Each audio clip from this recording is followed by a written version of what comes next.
അപ്പോൾ നമ്മൾ പറഞ്ഞു വന്നത് കാർബണൈൽസിനെ പറ്റിയാണ് അല്ലേ. കാർബണൈൽസിന്റെ IR spectroscopy as a tool for the study of carbonyls നോക്കണം. ഇനി അടുത്തത് synthesis and reactions of carbonyls ആണ്. നമ്മൾ കഴിഞ്ഞ സമയത്തൊക്കെ പഠിച്ചാണ്, ഒന്നും പറയാൻ കുഴപ്പമില്ല. പല മെത്തേഡ്സ് ഉണ്ട് കാർബണൈൽ സിന്തസിസിൽ. Different methods are there for synthesis of carbonyls, but we had study only two. സിലബസിൽ എടുത്തു പറഞ്ഞാൽ പിന്നെ അങ്ങനെ ഗുണമുണ്ട്. രണ്ട് മെത്തേഡ്സ് പഠിക്കാൻ. ഒന്ന് direct carbonylation, other one is reductive direct and reductive carbonylation എന്നാണ് പറഞ്ഞിരിക്കുന്നത്. മറ്റു മെത്തേഡ്സ് പഠിക്കണമെന്ന് എനിക്ക് തോന്നുന്നില്ല, കാരണം സിലബസിൽ എടുത്ത് പറഞ്ഞ methods of preparation of carbonyls എന്ന് പറഞ്ഞാൽ നമുക്ക് അവൈലബിളായുള്ള മെത്തേഡ്സ് ഒക്കെ പഠിക്കേണ്ടി വരും. ഇപ്പൊ പറഞ്ഞിരിക്കുന്നത് methods of preparation of carbonyls, എന്നിട്ട് എന്റെ നേരെ അടുത്ത് ഡയറക്റ്റ് ആൻഡ് റിഡക്റ്റീവ് കാർബോണിലേഷൻ എന്നാണ്. ഡയറക്റ്റ് കാർബോണിലേഷൻ എന്ന് പറഞ്ഞാൽ കേട്ടാൽ തന്നെ മനസ്സിലാവും. The direct reaction between the metal and carbon monoxide. അത് സാറിന് നമ്മൾ നോർമൽ ആയിട്ട് നമുക്ക് അറിയാവുന്നതല്ല. കോമൺ മെറ്റൽസിലെ 3 മെറ്റൽസ് ആണ് ഡയറക്റ്റ് ആയിട്ട് കാർബൺ മോണോക്സൈഡ് റിയാക്ട് ചെയ്യുന്നത്. മറ്റു റിയാക്ട് ചെയ്യില്ല എന്നല്ല, നോർമൽ ഒരുവിധം നോർമൽ കണ്ടീഷൻ, നോർമൽ എന്നല്ല, ഏറ്റവും നോർമൽ കണ്ടീഷനിൽ റിയാക്ട് ചെയ്യുന്നത് നമുക്കറിയാം നിക്കലാണ്. Very normal conditions nickel react with carbon monoxide.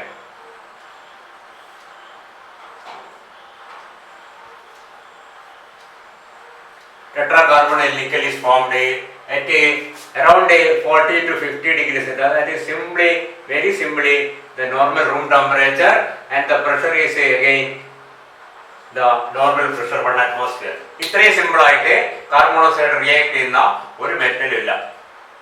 And we know this is used for the purification of nickel. നിക്കലിന്റെ പ്യൂരിഫിക്കേഷൻ നമുക്കറിയാം. മെറ്റലർജിയിൽ ഉപയോഗിക്കുന്നുണ്ട്, ഡയറക്റ്റ് മെറ്റലർജിയിൽ ഉപയോഗിക്കുന്നുണ്ട്. പിന്നെ നിക്കൽ ഐസൊലേറ്റ് ചെയ്ത് കഴിഞ്ഞാൽ അതിനെ പ്യൂരിഫൈ ഉപയോഗിക്കുന്നുണ്ട്. കാരണം nickel carbonyl will decompose at a higher temperature, around 300 degrees Celsius. It will decompose into nickel and carbon monoxide. 200 degree അത്രേ ഉള്ളൂ നിക്കൽ ആൻഡ് കാർബൺ മോണോക്സൈഡ്. ഇവിടെ എന്താ ഗുണം? നോർമൽ ടെമ്പറേച്ചറിലും നോർമൽ പ്രഷറിലും നിക്കലുമായിട്ട് കാർബൺ മോണോക്സൈഡ് റിയാക്ട് ചെയ്യുന്ന ഒരേ ഒരു മെറ്റലേ ഉള്ളൂ നിക്കൽ. അപ്പൊ അതിന് വേറെ എന്തെങ്കിലും ഇട്ടുണ്ടാലും കുഴപ്പമില്ല.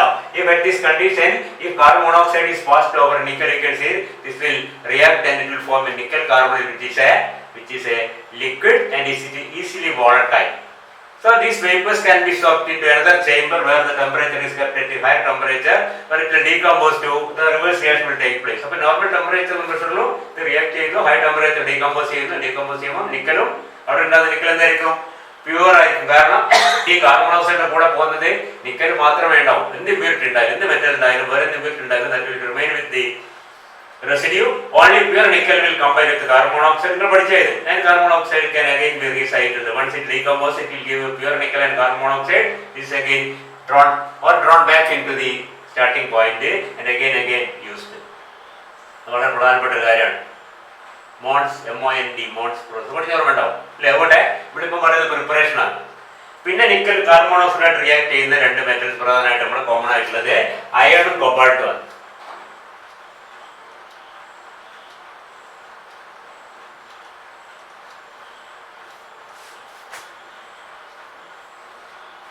But it requires around 250 degrees Celsius and 200 atmosphere pressure, very high temperature and pressure is required for the combination of iron and carbon monoxide. And cobalt,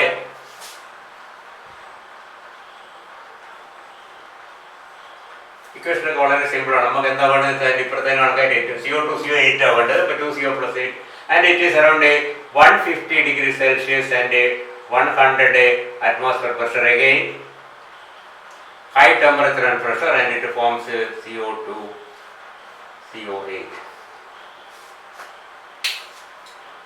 മറ്റു പല മെറ്റൽസ് അപൂർവമായി റിയാക്ട് ചെയ്യുന്ന വേപ്പർ ഫേസിലൊക്കെയാണ്. നോർമൽ ഇതൊക്കെ നോർമൽ എന്ന് പറയാം. You can see that is the condition.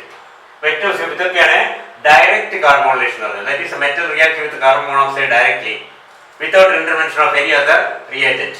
വേറെ ഒന്നും വേണ്ട. Metal plus carbon monoxide giving metal carbonyl. ഇതൊക്കെ ഈ വാല്യൂസ് ഒക്കെ ഓർത്ത് നോക്കുമ്പോൾ ഹൈ ടെമ്പറേച്ചർ ഹൈ പ്രഷർ എന്നൊക്കെ എഴുതി വലിയ കുഴപ്പമൊന്നുമില്ല. പറ്റുന്ന ഓർത്ത് നോക്കുക, എത്രയും മനസ്സിലായില്ല. ചോദിച്ചുകൂടായി വന്നില്ല. വളരെ സിമ്പിളാന്ന് വെച്ചിട്ട് തള്ളിക്കളേണ്ട ആവശ്യം ചിലപ്പോൾ പരീക്ഷയ്ക്ക് ചോദിക്കാം. ഈ one method of preparation of metal carbonyl by direct carbonylation 1, 2 എന്നോ അല്ലെങ്കിൽ ഹൗ ഇസ് ദിസ് പ്രിപ്പയർഡ് എന്നൊക്കെ ചോദിക്കാൻ സാധ്യതയുണ്ട്.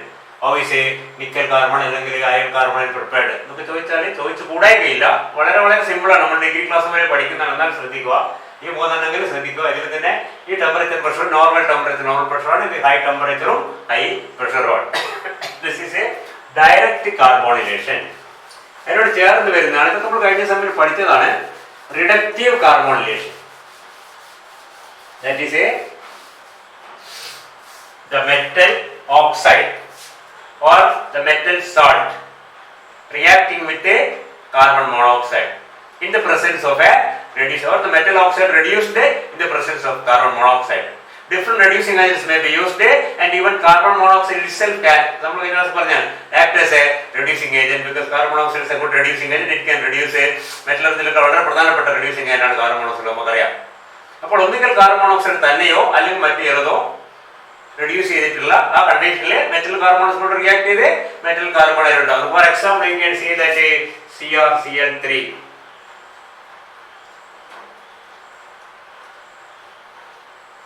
This is an example for reductive carbonylation. ഉണ്ടാകുന്നത് നമുക്ക് AlCl3 plus CrCO6. നമുക്ക് വേണ്ട ആദ്യം എഴുതുക CrCO6. See, this is an example because you know why it is called reductive carbonylation, because it is CrCl3, a chromium 3 salt, and this is chromium carbonyl, that is chromium 0. And what actually happens? Aluminum reduces chromium chloride into chromium and aluminum chloride, of course. And this chromium reacts with carbon monoxide chromium. Very simple, chromium hexacarbonyl. Here, aluminum is acting as a reducing agent. That is an example for reductive carbonylation. Reductive carbonylation. പേര് മറന്നുണ്ടോ? ഇത് രണ്ടേ നമുക്ക് പഠിക്കാനുള്ളൂ.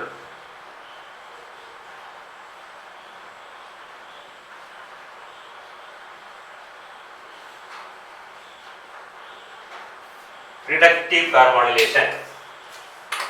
Another example is the reaction of a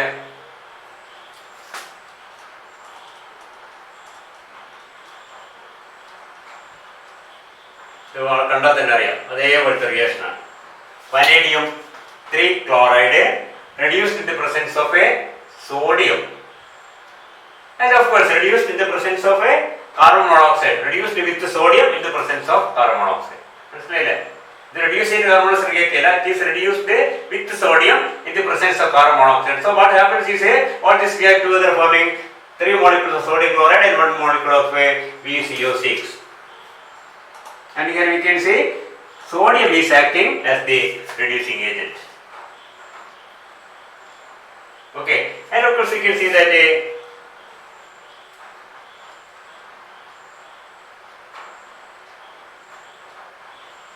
Re2O5.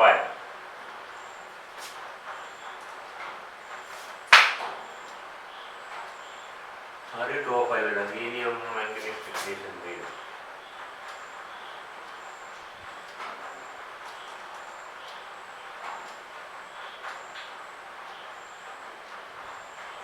Re2, I think it is Re2O7 plus CO, giving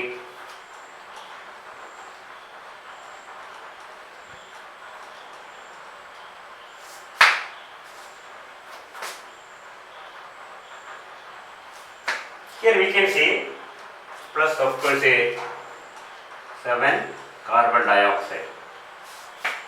Here rhenium oxide, rhenium 7 oxide reacting with the carbon monoxide, and here you can see that the number of carbon monoxide molecules reacting is greater. But VCO6 in CrCO6 in RCO ഉപയോഗിക്കുന്നത്. ഇവിടെ Re2CO10 10 CO അല്ല 17 7 CO by 7 CO react with കണ്ടാൽ മനസ്സിലാവും 7 oxygen. So we can see carbon monoxide here has 2 roles. One, of course, to combine with the rhenium, forming rhenium carbonyl. Other one is the reduction of Re2O7 into metallic rhenium. അപ്പോൾ carbon monoxide റീനിയം ഓക്സൈഡിനെ റീനിയം ആക്കി മാറ്റി ആ റീനിയമായിട്ട് ബാക്കിയുള്ള carbon monoxide react ചെയ്ത് റീനിയം കാർബണിൽ ഉണ്ടായി നമുക്ക് അനുമാനിക്കാം സ്വാഭാവികമായിട്ടും. Again, this is a reductive carbonylation reaction in which carbon monoxide itself is acting as a reducing agent. അപ്പോൾ പല കേസിൽ ഒരുപാട് കേസസ് ഉണ്ട്. നമ്മൾ പറഞ്ഞാൽ പല കേസസിൽ ഇതേപോലെ സംഭവം കാർബൺ മോണോക്സൈഡ് മാത്രം മതി മെറ്റൽ ഓക്സൈഡോ ചില കേസിൽ ഹൈഡ്രജൻ ഉപയോഗിക്കുന്നുണ്ട്. ഫോർ എക്സാമ്പിൾ കൊബാൾട്ടിന്റെ കേസിൽ CO2O3 plus hydrogen plus carbon monoxide reacting to form CO2O3 അല്ല, CO ഓക്സൈഡ് നമുക്ക് CO3 മതി. Cobalt carbonate in the presence of hydrogen as a reducing agent react with the carbon monoxide forming CO2 CO8 plus ബാക്കി എന്താ കിട്ടുക H2O plus CO2 2CO3 plus H2 plus 8CO will give this H2O plus 2CO2. So this is the reaction. So you can see here cobalt carbonate. This is CO3 cobalt carbonate reacting with a hydrogen in the presence of a carbon. Here again the reaction is reductive carbonation because this is cobalt carbonate. Cobalt is a +2 salt of cobalt is cobalt carbonate. It is +2 oxidation state that is reduced by hydrogen into cobalt 0 and react with the carbon monoxide forming cobalt octacarbonate. Carbonation is the metal oxidation state 0 ആണ്. ഇതിലെല്ലാം plus ആണ്. ഇത് +2 ആണ്, ഇത് +3 ആണ്, ഇത് +3 ആണ്, ഇത് +7 ആണ്. So it is actually reductive. അതാണ് പറയുന്നത് reductive carbonylation, reduction and carbonylation. കഴിഞ്ഞ സെമസ്റ്ററിൽ നമ്മൾ നോട്ടിലൊക്കെ ഇതിലെന്നാണ് വിശ്വാസം. അതുകൊണ്ട് നോക്കിയാൽ നിങ്ങൾക്ക് വളരെ ക്ലിയർ ആവും. റിഡക്റ്റീവ് കാർബോണിലേഷൻ ഈ രണ്ട് വിധത്തിൽ നമ്മൾ സിലബസ് പറഞ്ഞിരിക്കുന്നത്. Direct and other one reductive. രണ്ട് ഡയറക്റ്റ് കാർബോണിലേഷൻ ആൻഡ് റിഡക്റ്റീവ് കാർബോണിലേഷൻ. വേറെ പല മെത്തേഡ്സ് നമുക്ക് തൽക്കാലം പഠിക്കേണ്ട ആവശ്യമില്ല. ഈ രണ്ട് മെത്തേഡ്സ് ഉണ്ട് for synthesis of a metal കാർബണൈഡ്.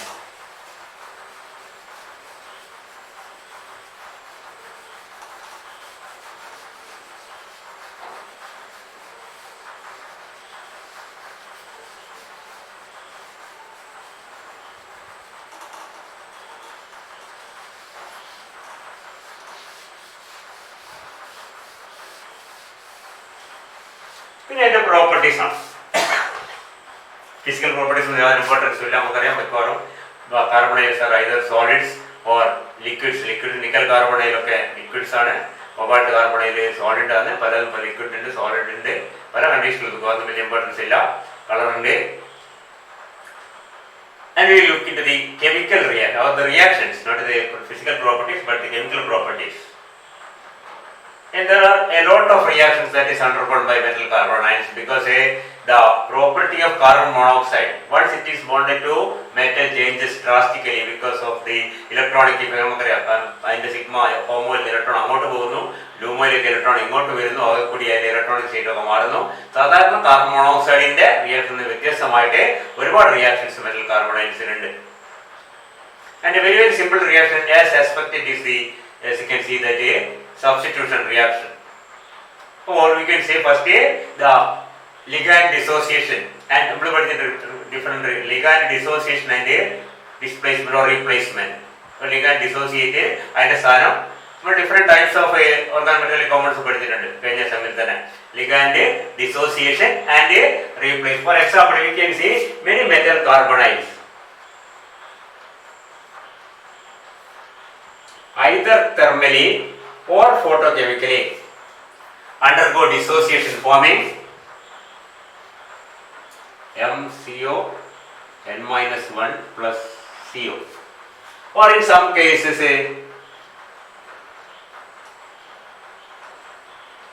like this.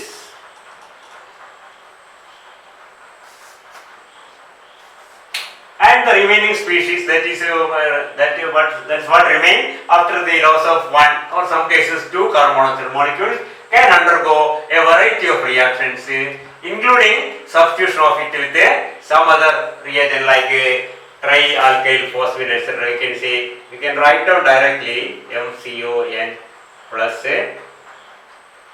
PR3.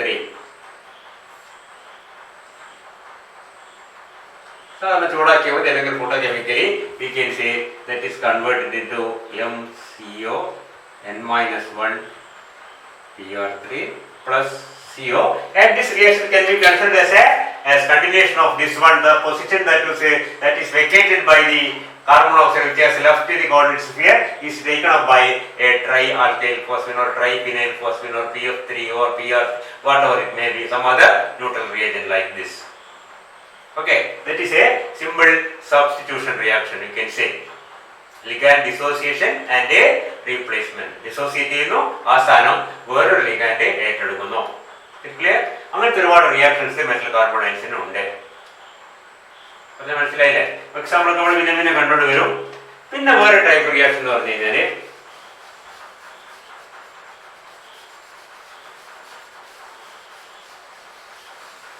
formation of a carbonylate ions. Carbonylate ions, that is a, especially we can see that a CO2 CO8 or Mn2 CO10. നമുക്കറിയാം ഈ molecules ഒക്കെ ഈ കാർബണൈഡ്സ് ഒക്കെ dimerise ചെയ്തിരിക്കുന്നത് എന്തുകൊണ്ടാണ്? Because of his tendency to eager to attain the 18 electron configuration.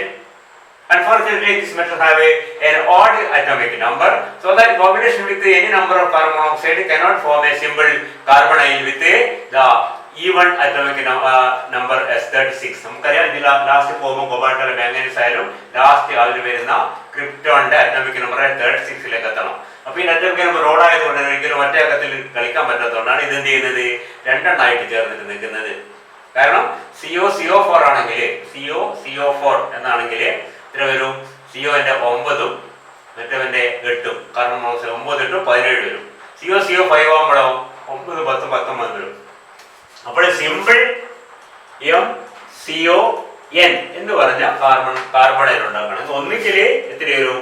17 electron വരും, അല്ലെങ്കിൽ 19 വരും. 18 ഒരിക്കലും എക്സ്ചേഞ്ച് ചെയ്യാൻ പറ്റില്ല. അപ്പൊ അതെന്ത് ചെയ്യും? അപ്പൊ 17 കൊണ്ട് സാറ്റിസ്ഫൈ എന്നിട്ട് എന്ത് ചെയ്യും? അങ്ങനത്തെ രണ്ട് സ്പീഷീസ് combine ചെയ്യും. So that it can gain one more electron from the metal bond and have an effective atomic number of that inertic gas 36, or it can have an 18 electron configuration.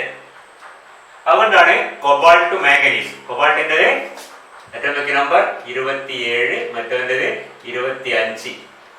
അടുത്ത് വരേണ്ടതായിരുന്നു വനേഡിയാണ്. എന്തുകൊണ്ട്? അത് വേറെ ചോദ്യമാണ് ചോദിക്കാൻ സാധ്യതയില്ല. വനേഡിയത്തിന്റെ case ശ്രദ്ധിക്കുക.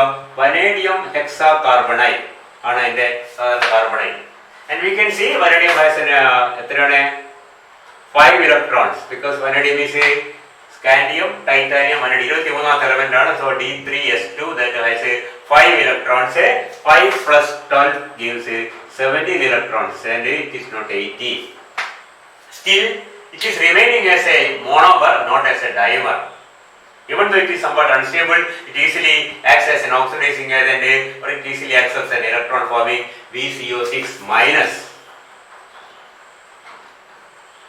with a 5 plus 12 plus 1 is equal to 18 electrons.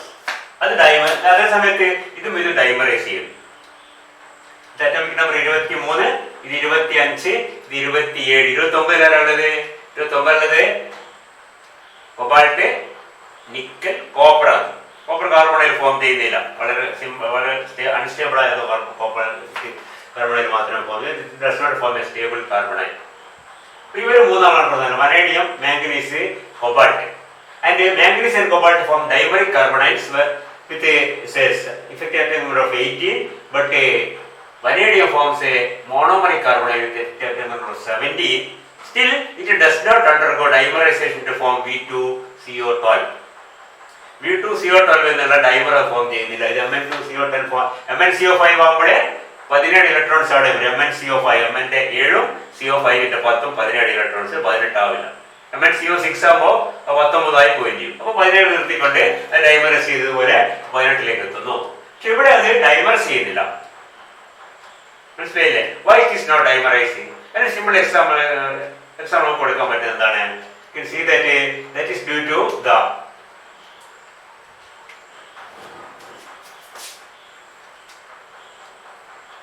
vanadium has a 6 carbon monoxide molecules.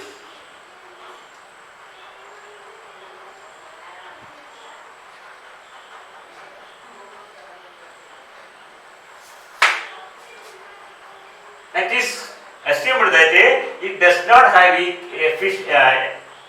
the required space to form another bond with അപ്പോൾ എന്താ കോർഡിനേഷൻ നമ്പർ എന്താവും ഒന്ന് ശ്രദ്ധിക്കുക. ഇത് VCO6 ആണ്, അത് V2CO12 ആവുമ്പോൾ വനഡിയത്തിന് ചുറ്റും എന്ത് വരും? ഒരു വനേഡിയവും പിന്നെ 6 കാർബൺ മോണോക്സൈഡും വരും. കോർഡിനേഷൻ നമ്പർ 7 ആയി മാറും. കോർഡിനേഷൻ നമ്പർ എന്ന് പറഞ്ഞാൽ it will have to accommodate 7 atoms around it. മനസ്സിലായില്ലേ? ഇവിടെയോ ഇവിടെ എത്രയുണ്ട്? മാംഗനീസിന്റെ 5ഉം കാർബൺ മോണോക്സൈഡിന്റെ 5ഉം മാംഗനീസിന്റെ 1ഉം. പറയുന്നത് ക്ലിയർ ആണ്? നോക്കിയതാ മാംഗനീസ് Mn. ഇവിടെ 5 CO. അപ്പൊ 5 CO ഒരു മാംഗനീസും കൂടി 6 മാത്രമേ ചുറ്റും വരും. ഇവിടെയോ ഇവിടെ അതിനേക്കാൾ കുറവാണ്. 4 CO ഒരു കൊബാൾട്ടും കൂടി 5 മാത്രമേ ഒരു കൊബാൾട്ടിന് ചുറ്റും വരുന്നുള്ളൂ. മനസ്സിലായില്ലേ? So in CO2CO8 cobalt has to accommodate 5 atoms around it. In Mn2CO10 manganese has to accommodate 6 atoms around it. That is possible. But in V2CO12 vanadium has to accommodate 7 atoms around it. 6 carbon മോണോക്സൈഡിന്റെ carbon ആറ്റംസും 7ാമത്തെ manganese അടുത്ത ഡൈവേഴ്സ് ചെയ്തിട്ടുണ്ടെങ്കിൽ vanadium കൂടി accommodate ചെയ്യണം. അതിന് സ്ഥലമില്ല. അല്ലെങ്കിൽ VCO6ന്റെ ചുറ്റും പിന്നെ സ്ഥലം കുറവാണ് വേറെ വനഡിയേറ്റഡ് കണക്ഷൻ ഉണ്ടാക്കാൻ. Because the number will be 7. ഇവിടെ 6 ആണ്, ഇവിടെ 5 ആണ്.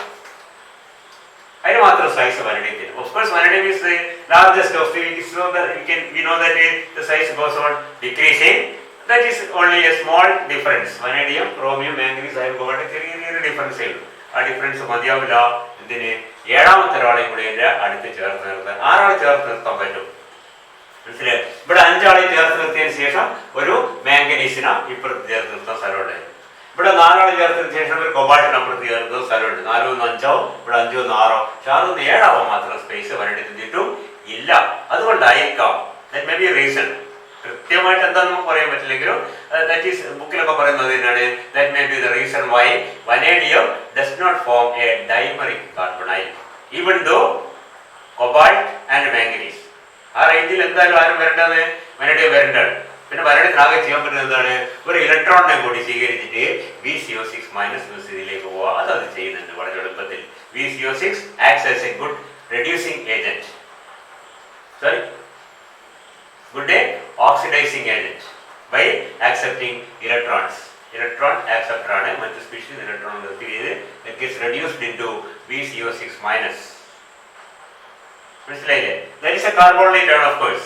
അപ്പോൾ അതാണ് വനഡിയത്തിൽ വെച്ചത്. ഈ കോമ്പൗണ്ട്സ് ഒക്കെ കൊബാൾട്ട് മാംഗനീസ് ഒക്കെ വളരെ എളുപ്പത്തിൽ can be reduced easily into, for example, CO2CO8.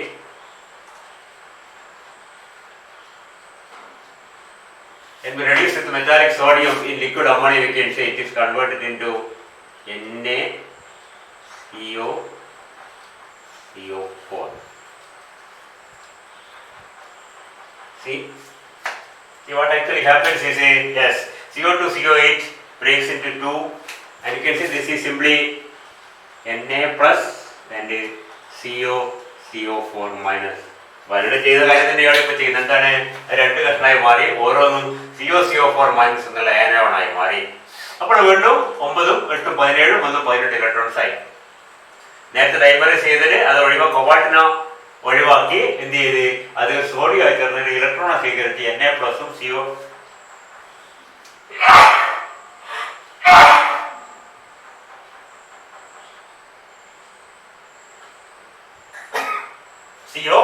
CO4- ആയി. ഇത് തന്നെ മാംഗനീസ് ചെയ്യും. Manganese Mn2CO10 acts similarly and form the NaMnCO5. ഇതിപ്പോ ഡൈവേഴ്സിന് മാത്രം പറ്റുമെന്നില്ല. We can see that FeCO5 will also give a similar reaction, and here we can see that that is converted into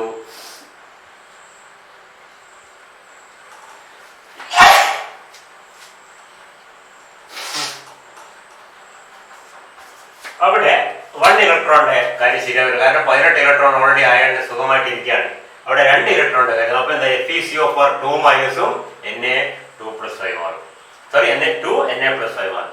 2 Na+, 2 sodium reactive, 2 സോഡിയത്തിൽ നിന്ന് ഓരോ electron എടുക്കുമ്പോൾ സ്വാഭാവികമായിട്ടും 18 20 electron ആയി. അപ്പൊ എന്ത് ചെയ്യാം, ഒരു കാർബൺ അവസരം പറഞ്ഞോളാം.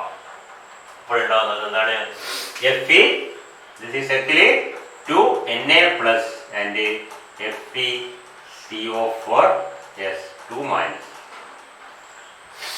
ഇവിടെ 2- നടക്കൂ, കാരണം എന്താണ്, അയണിന്റെ ഈവൺ അറ്റോമിക് നമ്പർ ആണ്. ഇവിടെ 1- നടക്കും, എന്താണ്, കാരണം കൊബാൾട്ടിന്റെയും മാംഗനീസിന്റെയും അറ്റോമിക് നമ്പർ ഓഡ് ആണ്. മനസ്സിലായില്ലേ? And in case this is a example for reduction. ഇതെല്ലാം റിഡക്ഷൻ ആണ്. CO10 is reduced by, ഇവിടെ നേരത്തെ റിഡക്റ്റീവ് കാർബണേഷൻ എന്ന് പറഞ്ഞതിനോട് തന്നെ ഇവിടെ എന്താണ്, റിഡക്ഷൻ ആണ്. Mn or cobalt or iron is reduced and say from zero oxygen state it is converted into a negative oxygen state. MnCO5- എന്ന് പറഞ്ഞു കഴിഞ്ഞാൽ മാംഗനീസിന്റെ ഓക്സിജൻ സ്റ്റേറ്റ് -1 ആണ്, കൊബാൾട്ടിന്റെ -1 ആണ്, അയണിന്റെ -2 clear? It is A reduction. നേരത്തെ റിഡക്റ്റീവ് കാർബോണൈലേഷനിൽ പ്ലസ് എന്നുള്ള salt reduce ചെയ്യപ്പെട്ടിട്ട് 0 എന്നുള്ള carbonyl മാറുകയാണ്. ഈ റിയാക്ഷനിൽ കൂടി അത് വീണ്ടും എന്ത് ചെയ്യാണ്, വീണ്ടും റിഡ്യൂസ് ചെയ്യപ്പെട്ടിട്ട് നെഗറ്റീവ് ഓക്സിജൻ, ഇതൊക്കെ കണക്ട് ചെയ്ത് മനസ്സിലാക്കണം, നെഗറ്റീവ് ഓക്സിജൻ സ്റ്റേറ്റിലേക്ക് പോവാണ്. നെഗറ്റീവ് ആണ് CO. എന്താണ് ഇത് ശരിക്കും പറഞ്ഞാൽ, കൊബാൾട്ട് 1- ആണ്, ഇത് അയൺ 2- ആണ്. ഇതിന്റെ പേരെന്ത് ശരിക്കും, it is actually tetra carbonyl ferrate 2- അല്ലേ, അല്ലെങ്കിൽ tetra carbonyl ferrate 2. This is a tetra carbonyl cobaltate -1. This is tetra carbonyl ferrate -2. Negative state ആണ്. കാരണം carbon monoxide cannot bear negative, so actually the negative charge is present or it is assumed to be held by the metal atom. Is it clear? And both yes, dimeric and monomeric carbonyls can easily get reduced or can be reduced into corresponding carbonylate ion. Negatively charged carbonyl species is a carbonylate ion.